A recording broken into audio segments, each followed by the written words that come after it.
Bagaimana dengan jual saham? Apakah judi? Ini butuh rincian. Kalau misalnya saya punya perusahaan lalu saya buka saham, silakan saham saya mau jual sekian. Kalau ada yang mau ikut saya akan kasih persentase 5%, 10% segala macam. Dan perusahaannya jelas. Karena ada syarat-syarat dalam Islam ya. Untuk menjadikan pendapatan itu halal, harus modalnya halal, harusnya sistemnya halal, harusnya produknya halal. Sumber dananya dari mana halal atau tidak, sistemnya halal, produknya halal. Maka dia jadi halal ini. Kita kalau mau ikut saham di situ, tidak ada masalah. Yang jelas akadnya jelas, gitu kan.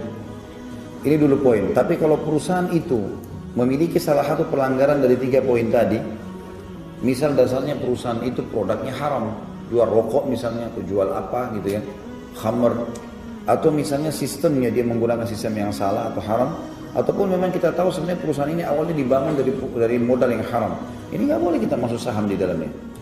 Itu poin dulu, masalah mana yang boleh, mana tidak boleh. Rincian yang lain teman-teman sekalian, saham juga ini tidak bisa hanya sekedar sesuatu yang tidak kelihatan.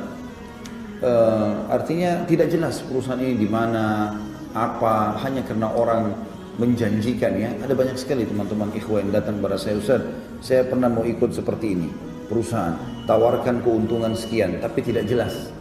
Artinya perusahaannya saya tidak tahu, saya cuma dengar ada di Inggris, ada di Amerika, ada di mana-mana, tapi saya tidak pernah tahu informasinya. Cuma teman-teman saya semua ikut dan 1 bulan akan dapat sekian banyak. Ini tidak boleh, tidak jelas yang mana. Pelajari dulu. Nabi SAW termasuk melarang transaksi mulamasa. Mulamasa itu teman-teman begini, contoh sederhananya. Kalau kita beli barang, diberikan contoh oleh para ulama, kemudian kita cuma menyentuhnya saja. Misalnya kita beli kain, kita beli baju, cuma kita sentuh saja, sudah saya mau yang ini aja. Tanpa mengeceknya, itu namanya mulamasa. Dilarang oleh Nabi SAW, tidak boleh. Karena nanti kalau kita ambil, tanpa dicek, kemudian kita pergi dan rusak, ada rusaknya, maka belum tentu bisa dikembalikan. Maka ini saja sudah cukup untuk dilarang. Transaksi mulamasa. Sebagian ulama fikih mengatakan kalau misalnya ada orang jual baju, 2 toko baju, saya jual baju, dia jual baju. Kemudian pada saat ada orang yang mau beli baju dengan saya, produknya habis. Saya bilang sama teman toko di sebelah, tolong pinjamin dulu jenis baju yang sama, misalnya baju kaos. Lalu dia kasih, dia cuma lempar bajunya, saya ambil lalu saya masukin dikresek lalu saya kasih kepada konsumen ini. Ini jenis transaksi mulamasa. Kalau si pembeli tidak memeriksanya.